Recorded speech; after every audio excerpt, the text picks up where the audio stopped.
He carefully scrapes the date off the check, changing it to his own birth date, and pastes his name over the original payee.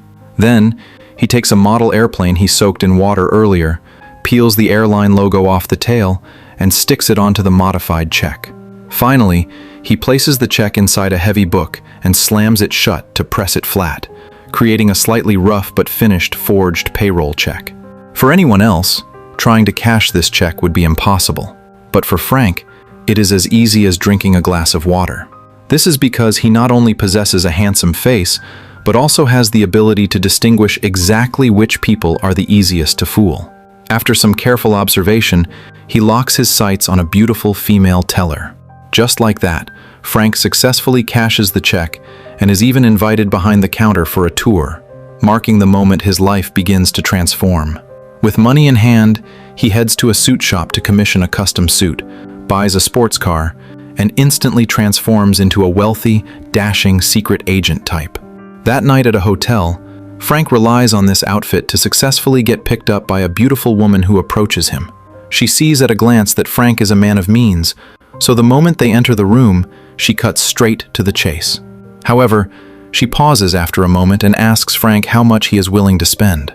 As a 17-year-old high school student, he does not quite understand what she means by that. The entire night. How much would you pay me for the entire night? Seeing the woman state her intentions clearly, Frank opens with an offer of $300, but she decisively refuses. He then offers $500, and she refuses again, until Frank bids $1,000, which satisfies her enough to agree. Actually, this is the price Frank expected all along, so he asks the woman to wait a moment while he goes downstairs to exchange some cash. As he speaks, he pulls a stack of checks from his pocket and specifically picks out a check with a face value of $1,400. As a top-tier con artist, his abilities are not limited to just tricking women. He even plays the FBI like a fiddle until they question their own reality. Due to the sheer volume of fake checks being cashed, FBI agent Carl follows the trail and bursts into Frank's apartment to arrest him.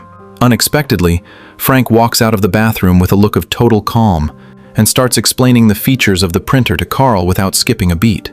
Although Carl is holding a gun, he is intimidated by Frank's imposing aura and actually steps back repeatedly. It looks like Frank is about to take control of the situation very quickly. But Carl's gun is not just for show. He orders Frank to stop immediately and raise his hands, or he really will fire. My name's Alan, Barry Allen, United States Secret Service. Your boy just tried to jump out the window. My partner has him in custody. I don't know what you're talking about. You're late, all right? You think the FBI are the only ones on this guy? Although Frank can lie without blinking an eye, Carl does not believe his one-sided story and insists on seeing his identification first. Frank has no choice but to comply and hands his wallet over to the agent. Just as Carl is preparing to open the wallet to verify Frank's identity, Frank quickly distracts him by pulling his attention to the window. Seeing Carl hesitate slightly, Frank knows he has succeeded, so he flips the script, asking for Carl's name and demanding to see his badge. Frank talks while packing up the printer and checks to leave, and when Carl says he wants to go see the suspect together, Frank tells him to stay behind. He claims the crime scene is vital and must be protected so the maids do not come up and ruin the evidence. Just as Frank is about to leave the room, Carl calls out to him, saying he needs to return the wallet. Frank knows the agent is testing him. Your wallet. You hang on to it for a minute. Once this is said, Carl completely drops his guard, thinking he has finally caught this major con artist after chasing him for so long, and he even smiles triumphantly. But when he opens the wallet to look inside, he is completely dumbfounded because it is filled entirely with McDonald's coupons, and he realizes he has been played by Frank. By then, it is all too late, as Frank has already run far away. As a teenager, having such strong psychological quality and superb deception skills can be largely attributed to his family environment and upbringing.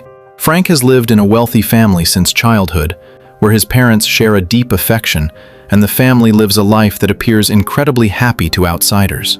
His father, Frank Sr., is a highly respected entrepreneur who, in his glory days, even delivered speeches at government council meetings. At that meeting, Frank Sr. told a thought-provoking story. Frank Sr. conveyed the viewpoint to everyone that when life falls into a predicament, one must maintain a good attitude, never give up, and take positive action to create miracles. These simple truths were planted like small seeds in Frank's heart, gradually taking root and sprouting during his future growth. When he is 16, due to certain reasons, he is transferred to a new school. On his very first day, while Frank is asking a female student for directions to his classroom, he is bullied by a muscular male classmate. The bully mocks him after he enters the classroom, saying his outfit makes him look like a substitute teacher. Hearing this sentence, Frank immediately forms a bold idea. He writes his name on the blackboard and lies, claiming he is the new substitute teacher. The students are all suppressed by his presence and sit in their seats, afraid to speak.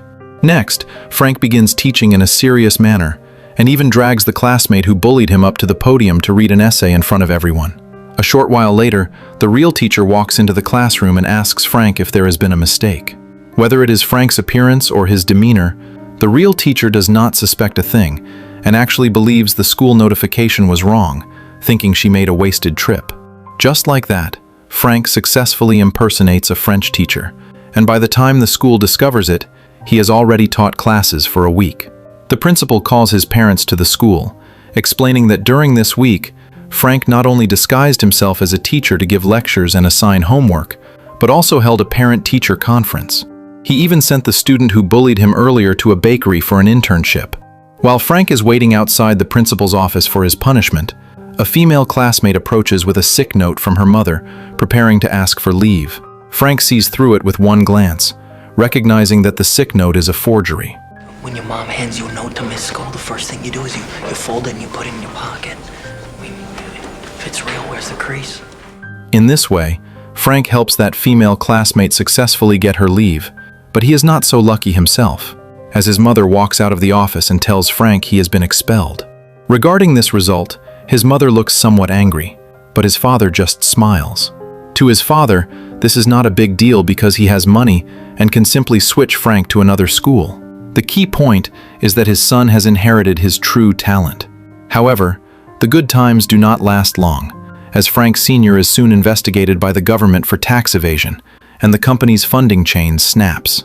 To salvage the situation, he asks Frank to accompany him to the bank for a loan, but before that, he must dress Frank respectably to increase their chances of success. Consequently, they arrive early in the morning at a costume rental shop, preparing to rent a decent suit for Frank. However, the attendant refuses to open the door, citing that business hours have not started. So out of options, Frank Sr. is forced to use his killer move. Using only a simple necklace trick, Frank Sr. charms the attendant into granting them special access, successfully renting the suit. Afterwards, he has Frank act as his chauffeur, driving him to the bank. Frank plays the part convincingly, opening the car door for his father at the bank entrance, after which Frank Sr. instructs him not to grin like a fool and to wait right there. Even if the police come to issue a ticket, Frank wants to know why. Frank Sr. knows deep down that only by prioritizing image management can one effectively build trust and expand connections. Sure enough, during the gap in their conversation, the lobby manager of Chase Bank takes the initiative to come over and open the door for Frank Sr. Despite Frank Sr. using every trick in the book, the bank ultimately refuses to provide him with a loan, citing credit risk. Frank Sr.'s company is eventually declared bankrupt due to cash flow problems, and to pay off debts and back taxes, he is forced to sell their luxury car and large house, moving Frank and his mother into a small apartment. Shortly after, misfortune strikes again because Frank's father has no money, his mother has an affair, and ultimately chooses to divorce. Upon learning all of this, Frank's world collapses, and all beauty turns into a bubble. It turns out that the loving facade his parents had always maintained was nothing more than a carefully orchestrated charade. On the day the divorce papers are signed, the lawyer asks him to choose who he will live with, but Frank cannot accept any of this, as he cannot bear to leave either parent or the warm home he once knew. In the end, he chooses neither, and instead chooses to run away from home. From that point on, he is like an abandoned orphan, living a life of wandering and displacement. Before long, the little money he had on him is completely spent. Facing such a predicament and the huge gap in his reality, the story of the two mice his father once told floats into Frank's chaotic mind. He begins to involuntarily ponder that perhaps relationships between people are built on the foundation of money from the very beginning. Money is like a bridge connecting human emotions, and when this bridge collapses, all that remains between people is endless indifference and alienation. Consequently, a bold idea forms in his mind, so he finds a check, scrapes off the birth date bit by bit, changes it to his own, pastes his name over it, and goes directly to the bank to cash it. Because it is his first time conning, he lacks experience, and since the check is forged somewhat roughly, he tries many banks and creates many personas for himself, but ultimately fails to cash it every time. Just as he is at the end of his rope, a pilot catches his attention. Because pilots in this era are extremely popular, not only are they surrounded by beautiful women, but no matter where they go, they are respected and envied, with groups of children chasing them for autographs. Seeing all this, Frank suddenly realizes that having a check is not enough. He must have a respectable identity, and clearly, that identity is a pilot. To achieve this goal, he poses as a school newspaper reporter and interviews Paul, a Pan Am executive, learning a great deal of professional knowledge about pilots. Upon parting, Paul even gives Frank an ID card that expired 3 years ago as a souvenir. But this alone is not enough, as he still lacks a pilot's uniform. To obtain the uniform, Frank calls the airline, lying that he is one of their pilots who accidentally lost his uniform and needs to order a replacement. Just like that, he successfully obtains the address of the uniform manufacturer, where he manages to get a pilot's uniform, though he needs to pay a fee of $164. With strong execution and a bit of luck, Frank transforms into a highly admired pilot without spending a single penny. He walks confidently down the street, enjoying the gazes cast by passers-by, and in that moment, he finally experiences the sense of superiority that status brings, realizing his father was indeed right. Relying on his appearance as a pilot, he not only successfully cashes the check, but is also personally received by the bank manager, who welcomes him to come back often. Later, by chance, Frank learns from a hotel receptionist that Pan Am payroll checks can be cashed for triple the amount in cash, which completely opens the door to a new world for him. Consequently, he buys a Pan Am model airplane, soaks it in the bathtub until the logo on the tail softens, uses tweezers to remove it, pastes it onto his homemade payroll check, and finally presses it flat inside a book to complete the forgery. Afterwards, it is as if Frank has discovered a new continent. He is always either forging checks or on his way to cash them. However, one day he arrives too early, and the manager tells Frank they are not open yet and have no cash, reminding him that he does not have to come to the bank and can cash checks directly at the airport. It turns out the airport specifically expanded its withdrawal services for the convenience of its employees. Frank goes to the airline counter to investigate, but before he can speak, the receptionist mistakes him for a pilot catching a ride to Miami. Frank pauses for a moment, then finds it amusing, so he decides not to say anything more. Just like that, he accidentally walks into the cockpit, where he chats with 2 pilots using the knowledge he learned earlier, and even the captain does not spot a flaw. To pass the boring time during the flight, Frank mimics his father's tricks and flirts with the flight attendants in the cabin. Who would want to refuse such a handsome pilot? After the plane lands, Frank unlocks another achievement by successfully dating a flight attendant. However, during this unexpected journey, Frank not only encounters a flight attendant, but is also taken inside a bank for a tour while cashing a check, where he gains inside information on check production and cash exchange. Finally, using this information, he spends a fortune at an auction to buy a magnetic ink encoder used by banks. With this equipment, Frank forges even better checks and swindles even more money. Afterward, he invites his father to Miami, proudly telling him that he has become a pilot, and gifts him a brand new car, hoping his father can use it to win his mother back. Since his mother chose to leave because they lacked money, now that he has money, he wants to make the family whole again. His father is moved to tears of joy. His father feels proud of his son, but at the same time, he is very clear about what Frank is doing. Sure enough, not long after, the increasing number of fake checks attracts high attention from the FBI. Following the trail left by the check addresses, they track him down to the hotel where Frank is staying. Just as Carl asks the front desk for information, Frank happens to return to the hotel. On his way upstairs, he greets a neighbor helping his blind father downstairs, leading to the scene mentioned earlier where Frank toys with the FBI. After successfully escaping, Frank returns to New York and interviews Paul again, once more posing as a school newspaper reporter. During their chat, Paul complains to Frank about a skywayman who has recently appeared and is causing him endless headaches. Because this skywayman is often elusive, even newspapers and magazines refer to him as the James Bond of the sky in their reports. Hearing this, Frank's vanity instantly explodes, and he immediately orders a suit identical to James Bond's, along with the same sports car, fully enjoying the thrill of living outside the law. That night, he encounters that sexy beauty again. But on the surface, Frank lives a life of prestige, while in reality, like other wealthy people, his material life is abundant, but his inner world is extremely empty. On Christmas Day, he calls Carl and apologizes to him, saying he should not have lied that day. He even tells Carl his location, saying he is waiting in room 3113 at a certain hotel, and that Carl can come before morning, because after that, he is going to Las Vegas for a vacation. Clearly, Carl does not believe him. He thinks Frank is definitely playing him again, and asks Frank a question. Carl's words are like a sharp thorn, ruthlessly piercing deep into Frank's heart, for although he has money now, the happy and perfect home he once had is gone. He hangs up the phone in anger and leaves the room with his luggage, and the room number really is 3113.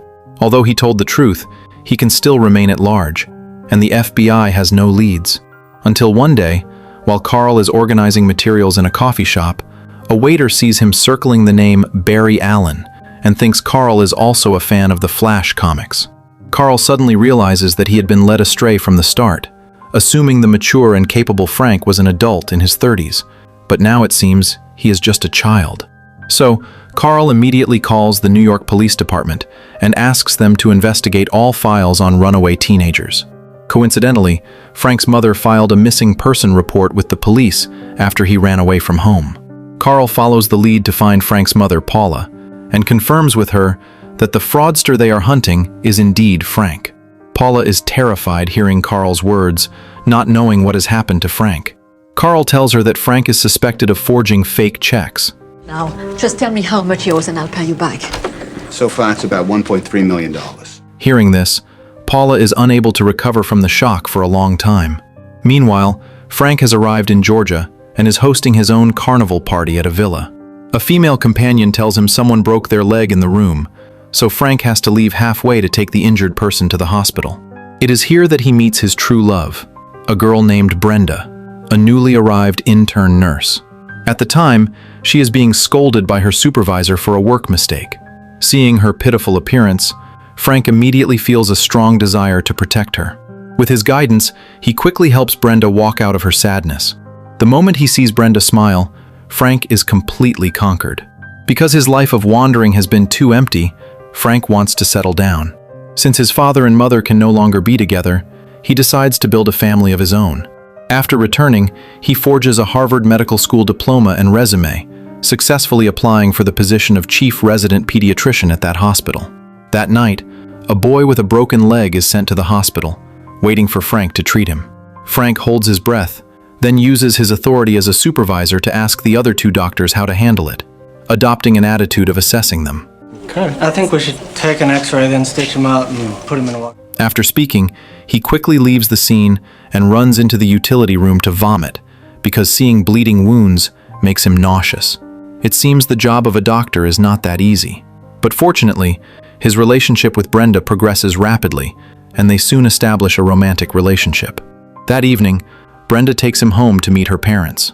At the dinner table, they talk about work. Because Brenda's father, Roger, is an outstanding lawyer, Frank realizes that being a lawyer seems to suit him better than being a doctor, so he says he plans to resign and return to law. Following this topic, Roger asks Frank where he studied law, and Frank casually says, Berkeley. Unexpectedly, Brenda and her mother are very excited because Brenda's father also graduated from there, and her mother says Frank could work for him. But Roger does not agree immediately. Instead, he asks Frank a question. Was that snake Hollingsworth still teaching there when you went through Berkeley? Hollingsworth. Yes. Grumpy old Hollingsworth, right? I tell you, meaner than ever. This seemingly casual conversation actually hides a carefully designed test. Berkeley does have a professor named Hollingsworth, but he owns a cat, not a dog. Roger is testing Frank. So the next day, he finds Frank and asks him who he really is and what his intentions are in approaching his daughter. Frank knows he cannot keep spinning stories, so he speaks from his heart. Seeing Frank on the verge of tears, Roger is moved by his sincerity and ultimately chooses to believe him. He says those things do not matter. The key is that Frank is sincere to Brenda, and he pats Frank on the shoulder, saying Frank is a romantic just like him. Shortly after, Frank successfully obtains his law license, and Roger not only agrees to their marriage, but also arranges for Frank to be his assistant, making him a real lawyer. As for how Frank managed to pass the rigorous bar exam, no one knows. They only know that the happy family he always wanted to buy back with money has become a reality with just a few simple truths. In that moment, he decides not to be a wandering prodigal anymore, but wants to spend the rest of his life protecting this hard-won warmth. Perhaps true growth begins with stopping the escape and daring to face one's true self and the world. On Christmas Day, Frank meets his father again, proudly telling him that he is now a real lawyer and has enough ability to let his parents live their former life. He also hopes his father will bring his mother to attend his wedding with Brenda. But his father, who never gave up before, has become unconfident this time.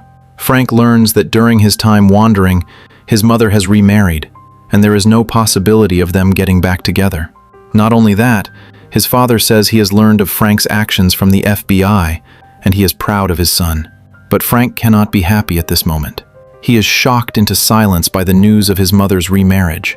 In that moment, he feels as if he has been abandoned by his parents. Everything he did was to repair his broken family, but now there is no possibility of redemption. This throws Frank into utter despair. That night, he calls Carl again, stating he is getting married soon and wants to live a normal life from now on, promising not to lie anymore, and hopes Carl can let him go. But by this time, his fraud amount has reached over 4 million, and the police cannot simply let him remain at large. In that moment, Frank suddenly feels afraid. Shortly after Christmas, Carl finds the hospital where Frank previously worked, based on clues from the checks and phone tracking. After some questioning, he learns of the relationship between Frank and Brenda, and following this lead, he arrives at Brenda's home. This day happens to be the day of Frank and Brenda's engagement. To avoid alerting the enemy, Carl first asks Roger for information, but this scene happens to be seen by Frank. He quickly pulls Brenda into a room and, under her repeated questioning, confesses the entire truth. Before Brenda can sort out the sequence of events, Frank takes out a suitcase full of cash. Brenda stands there stunned, not understanding what is happening. But before she can recover, he takes out another suitcase. Frank knows there is no time to explain now. In his desperation, he escapes alone through the window with the money. However, before leaving, he makes an agreement with Brenda to meet at the airport 2 days later, so they can fly far away together. When Carl arrives at the room, he only sees Brenda trembling with fear, along with that pile of cash that seemingly could buy everything, but is actually hollow and void. 2 days later, Frank carefully drives to the airport, and Brenda arrives as agreed. But just as Frank prepares to get out of the car to meet her, he notices Brenda's expression is a bit strange, and someone is whispering behind her. Frank freezes for a moment, wondering if Brenda has betrayed him, so he quickly hides inside the car and carefully observes the surroundings. Sure enough, the street is full of plainclothes police officers, and if he exposes himself, he will be arrested immediately, meaning leaving here easily is no longer possible. In that moment, he realizes that swindling is indeed a path of no return. He cannot turn back now, and can only keep going down this dark road. Helpless, he has no choice but to drive the car, slowly passing in front of Brenda, carrying a lifetime of regret. But the police have already set up a dragnet at the airport, making it seem like Frank cannot escape even if he had wings. But he does not admit defeat. Instead, he disguises himself as a pilot again, goes to a modeling agency, and says he wants to recruit 8 flight attendants there.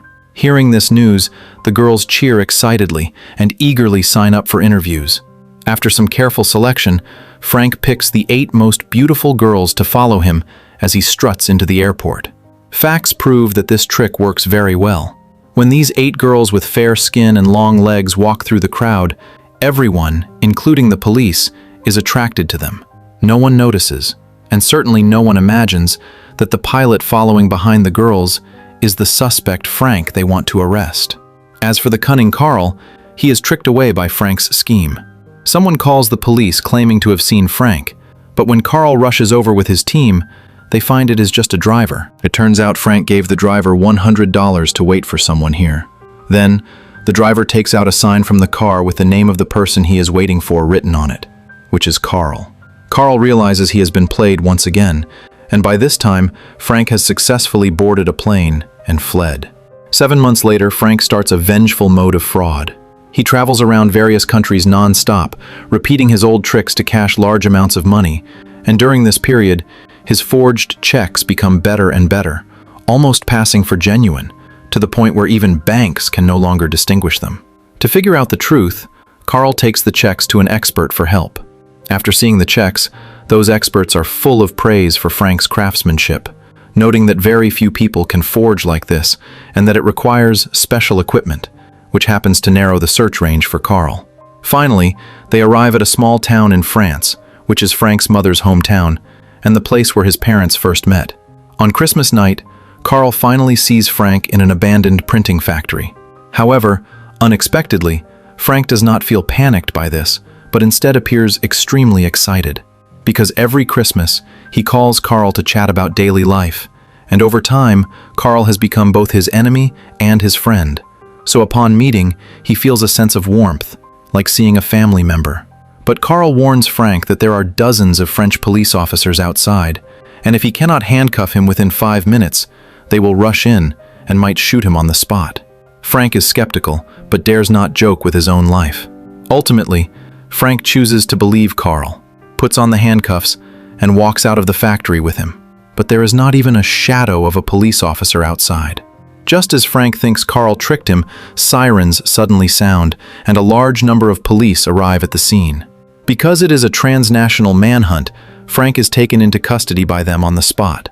Carl wants to follow but is stopped by them. 2 months later, after going through untold hardships, Carl finally completes the extradition procedures. But by this time, Frank looks barely human, having gone through who knows what. Even so, he is still bent on escaping, but due to his body being too weak, he eventually collapses. Sitting on the plane back to the United States, Carl cannot figure out one question. He asks Frank how on earth he cheated the examiners to pass the bar exam, but Frank does not answer. Before the plane lands, Frank begs Carl to let him make a call to his father, but Carl hems and haws, hesitating to speak, before saying his father has passed away. Upon learning the news of his father's death, Frank completely breaks down. He rushes into the restroom and cries his heart out. To let him vent his emotions, Carl is not too vigilant and waits outside the whole time. But after some time, they realize something is wrong and choose to break down the door. As a result, they find that Frank has vanished into thin air. It turns out Frank mastered the aircraft's facilities based on the knowledge he learned before. He ran along the toilet chute to the landing gear and escaped the plane before it came to a complete stop, arriving at his mother's new home. But there, Frank sees that his mother is not only living happily, but also has a little girl. In that moment, Frank is utterly, completely in despair. He suddenly understands that true belonging is never about a fake identity disguise, but about living every moment of the present with one's feet on the ground. He does not want to disturb his mother's new life, so when the police arrive, he asks Carl to arrest him quickly, because there is nothing left in this world worth staying for. Later, due to the severity of his crimes, Frank is sentenced to 12 years in prison. During this period, Carl visits him in prison often, not to judge him, but to ask for his help in analyzing new fake checks appearing on the market. Over time, this feeling of being needed makes Frank feel that using his talents for meaningful things gives him a greater sense of accomplishment. And Carl also gains a new perception of Frank's talents. He feels Frank is a rare talent and should not be buried in prison. So, he starts pulling strings and brings his superior to the prison to let him witness Frank's brilliance. Finally, the leader agrees to release Frank from prison to serve the remainder of his sentence as an FBI employee under FBI supervision. Just like that, Frank transforms from a criminal into an expert fighting crime. He has endless files to read and endless cases to analyze every single day. Although he has gained his freedom, as someone who has always been wild and loved liberty, he does not want this kind of life. So, on a weekend, Frank pulls his old trick, dressing up as a pilot to escape. But before he gets far, Carl catches up to him. But this time, he has no intention of arresting Frank. Instead, he confidently tells him that he is certain Frank will return on Monday. Over these 11 years, no one has understood Frank better than Carl. He knows the reason for Frank's crimes was just to find the warmth of a family. Actually, his nature is not bad. He is just playful. And Carl has always believed that one day Frank would turn over a new leaf. However, 2 days pass in a flash, and soon it is Monday. 5 minutes past the start of the workday, Carl still has not seen Frank appear, and he becomes extremely worried, as if he has come to rely on him. Because there is another check fraud case today, he has studied it for a long time but cannot find the flaw. Just as he is at his wit's end, a hand reaches over, and when Carl looks up, sure enough, it is Frank. After a careful look, Frank identifies the fraudster's track at a glance. The check is actually real, just washed with acetone. Carl marvels at his talent again. At this point, the film ends. This film is based on a true story. The real Frank Abagnale later became a world-renowned anti-fraud expert. He designed very effective secure checks, and Fortune 500 companies and many banks pay him millions of dollars in patent fees every year. Later, he started a family, had 3 children, and possessed a perfect life. Interestingly, he has a cameo in this movie as the French police officer who personally arrests Frank. Some say this movie glamorizes crime and beautifies deception, while others say the movie is still too conservative. But in my opinion, this is not just a crime movie, but a journey of healing the soul. Frank's path of fraud began with the breakdown of his family. The lack of love filled his heart with loneliness. To fill this emotional void, he used extraordinary disguise skills to constantly change identities and commit fraud, immersing himself in a dream of wealth and freedom woven by lies. However, this seemingly splendid, illusory world became a quagmire he sank deeper into, causing him to gradually lose his true self. Is this not a reflection of real life? In reality, people choose to disguise themselves with lies for profit, recognition, or to escape pain. But falsehoods are ultimately as fragile as bubbles and difficult to sustain, eventually only trapping oneself in a predicament and losing the perception of real life. However, although Frank's crimes were serious, he was not irredeemable. Beneath his cold exterior lay a deep desire to love and be loved. Fortunately, he finally woke up in prison, reflected on his mistakes, and assisted the FBI in fighting fraud, completing a magnificent transformation from a liar to a guardian. This transformation fully reflects the complexity and malleability of human nature. Even if a person once lost their way and committed mistakes, as long as there is kindness and conscience in their heart, they can still reflect, take action, achieve redemption, and rediscover the value of life. At the same time, his story tells us a truth. There is no turning back in life, and every step requires us to walk with heart. Only by treating everyone and everything with sincerity can we harvest true happiness and success. Because a real life is the most beautiful life.